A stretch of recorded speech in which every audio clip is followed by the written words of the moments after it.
Scam లో arrest అయిన YCP నేత మాజీ మంత్రి కారుమూరి నాగేశ్వరరావును ఇవాళ నాంపల్లి కోర్టులో హాజరుపరచనున్నారు. నిన్న కొండాపూర్లోని స్నేహితుని ఇంట్లో కారుమూరిని ఈడీ అధికారులు అరెస్ట్ చేశారు. లిక్కర్ రవాణా కేసులో స్టేట్మెంట్ రికార్డు చేశారు.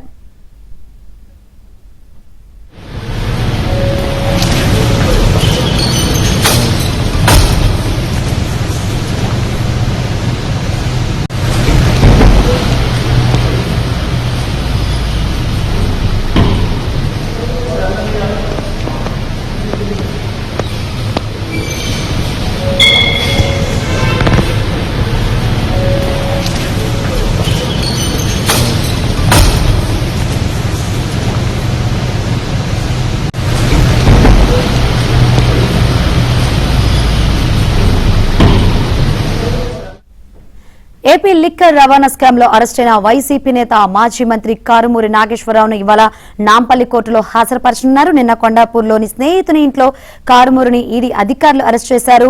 లిక్కర్ రవాణా కేసులో స్టేట్మెంట్ రికార్డు చేశారు. ఇప్పటికే గాంధీ ఆసుపత్రిలో ఆయనకు వైద్య పరీక్షలు కూడా పూర్తయినట్టు సమాచారం అందుతుంది. మరిన్ని వివరాలు అందించేందుకు మా ప్రతినిధి శశి సిద్ధంగా ఉన్నారు. శశి, ఇప్పటికే వైద్య పరీక్షలు పూర్తయినట్లు సమాచారం అందుతుంది. ఎప్పుడు ఈడీ కోర్టు ముందు హాజరుపరిచే అవకాశం కనిపిస్తుంది? ఏంటి అప్డేట్స్? నిన్న మధ్యాహ్నం ఆయన అదుపులోకి తీసుకున్నారు. అనంతరం రాత్రి ఈడీ కార్యాలయానికి తీసుకొచ్చారు. ఈడీ కార్యాలయంలో ప్రాథమికంగా స్టేట్మెంట్ రికార్డ్ చేసిన తర్వాత ఈడీ కార్యాలయం నుంచి నేరుగా గాంధీ ఆసుపత్రికి తరలించారు. అక్కడే వైద్య పరీక్షలు పూర్తి చేశారు. తిరిగి వైద్య పరీక్షలు పూర్తి చేసిన తర్వాత తిరిగి ఆయన్ను ఈడీ కార్యాలయానికి తీసుకొచ్చారు. రాత్రంతా కూడా కారుమూరి నాగేశ్వరరావు ఈడీ కార్యాలయంలో ఉన్నారు. మరి కాసేపట్లో ఫార్మాలిటీస్ పూర్తి చేసిన తర్వాత ఆయన్ను నాంపల్లి కోర్టుకు ఈడీ అధికారులు తరలించబోతూ ఉన్నారు. నాంపల్లి కోర్టులో ఆయన ప్రవేశపెట్టిన తర్వాత చెంచల్గూడ జైలుకి ఇవాళ కారుమూరి నాగేశ్వరరావును తరలించేటటువంటి అవకాశాలు అయితే ఉన్నాయి. ఈ మద్యానికి సంబంధించినటువంటి అక్రమ రవాణా వ్యవహారంలో ఈడీ ఇప్పటికే లోతుగా దర్యాప్తు చేస్తూ ఉంది. మరోవైపు ఈ కేసులో కారుమూరి నాగేశ్వరరావు కుమారుడు సునీల్ను కూడా ఇప్పటికే అరెస్ట్ చేసింది. అయితే తన అరెస్ట్ కూడా తప్పదంటూ భావించినటువంటి కారుమూరి నాగేశ్వరరావు ఈడీ విచారణకు దూరంగా ఉంటూ వస్తూ ఉన్నారు.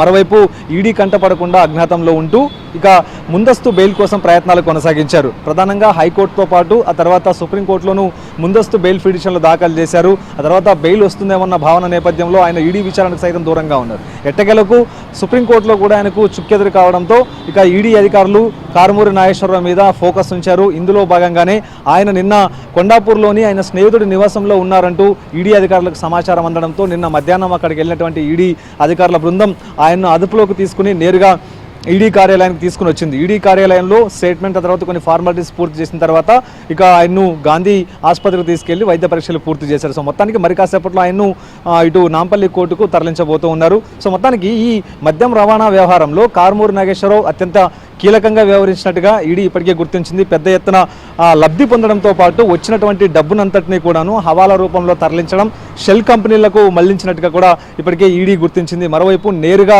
సుదర్శన్ కన్స్ట్రక్షన్ నుంచి కారుమూరి నాగేశ్వరరావు ఖాతాలోకి ఆ తర్వాత ఆయన కుమారుడు కోడలు ఖాతాలోకి సుమారుగా 15 కోట్ల రూపాయలు వచ్చి పడ్డట్టుగా ఈడీ అధికారులు తగిన ఆధారాలతో సైతం గుర్తించారు. ప్రధానంగా ఈ మద్యానికి సంబంధించినటువంటి రవాణా టెండర్ వ్యవహారం అంతా కూడా ఢిల్లీకి సంబంధించినటువంటి sigma chain solutions private limited అనే ఒక సంస్థకు అప్పగించారు. ఆ తర్వాత సిగ్మా నుంచి కారుమూరి నాగేశ్వరరావుకు సంబంధించినటువంటి కంపెనీ సుదర్శన్ కన్స్ట్రక్షన్ కంపెనీకి ఇది సబ్ కాంట్రాక్ట్ తీసుకున్నారు. వాస్తవానికి మద్యాన్ని రాష్ట్ర వ్యాప్తంగా రవాణా చేయడానికి కిలోమీటర్కు సుమారుగా గతంలో 19 రూపాయలు ఉండేది.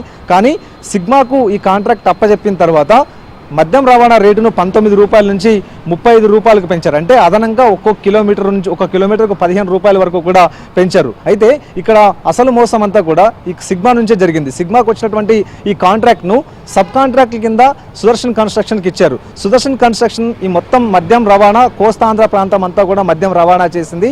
అయితే సుదర్శన్ కన్స్ట్రక్షన్ కేవలం 19 రూపాయలు కిలోమీటర్కి 19 రూపాయలకు మాత్రమే చెల్లించినట్టుగా తెలుస్తుంది. మిగతా 15 రూపాయలంతా కూడా ఇదంతా కూడా నగదు రూపంలో కారుమూరికి ముట్టినట్టుగా ప్రధానంగా తెలుస్తుంది. ఇదంతా కూడా ఒక సిండికేట్గా ఇదంతా జత కలిసి చేశారు కాబట్టి మొత్తం డబ్బంతా సిండికేట్ ఖాతాలోకి వెళ్ళినట్టుగా ఈడీ గుర్తించింది. మొత్తం 2021 నుంచి 2024 వరకు 350 కోట్లకు సంబంధించినటువంటి ఈ మద్యం రవాణా జరిగితే ఇందులో 195 కోట్లు పక్కదారి పట్టింది. 195 కోట్లు ప్రభుత్వ ఖజానాకు గండి కొట్టినట్టుగా తెలుస్తోంది. సో ఈ 195 కోట్లలో మొత్తం కొంతమంది వ్యక్తుల ఖాతాల్లోకి డబ్బులు వెళ్ళినట్టుగా తెలుస్తోంది. అయితే సిగ్మా నుంచి సుదర్శన్ కన్స్ట్రక్షన్ సబ్ కాంట్రాక్ట్ తీసుకున్న తర్వాత సిగ్మా ఖాతా నుంచి సుదర్శన్ కన్స్ట్రక్షన్కు 68 కోట్లు వచ్చి పడ్డాయి. అయితే ఈ సుదర్శన్ కన్స్ట్రక్షన్ నుంచి ఈ 68 కోట్లలో 15 కోట్లు కారుమూరి నాగేశ్వరరావు కుమారుడికి, ఆ తర్వాత కారుమూరి నాగేశ్వరరావు కుమారుడు సునీల్, ఆ తర్వాత ఆ కోడలు ఖాతాలోకి వెళ్ళినట్టుగా ఇప్పటికే ఈడీ గుర్తించారు.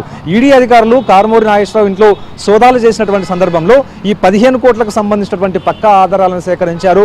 మరోవైపు గతంలో ఆయన ఇంట్లో సోదాలు చేసినటువంటి సందర్భంలో లగ్జరీ కార్లతో పాటు వాషీలు ఇవన్నీ కూడా గుర్తించారు. ఈ డబ్బంతా ఇవంతా సంపదను కూడగొట్టడం, మరోవైపు ఈ కార్లు ఇవన్నీ కూడా లగ్జరీ వస్తువులు కొనడానికి ఈ లిక్కర్కి సంబంధించినటువంటి రవాణాకు సంబంధించిన డబ్బే మొత్తం అంతా ఖర్చు పెట్టారంటూ కూడా ఈడీ గుర్తించి అందుకు అనుగుణంగానే వాటిని సీజ్ చేసింది.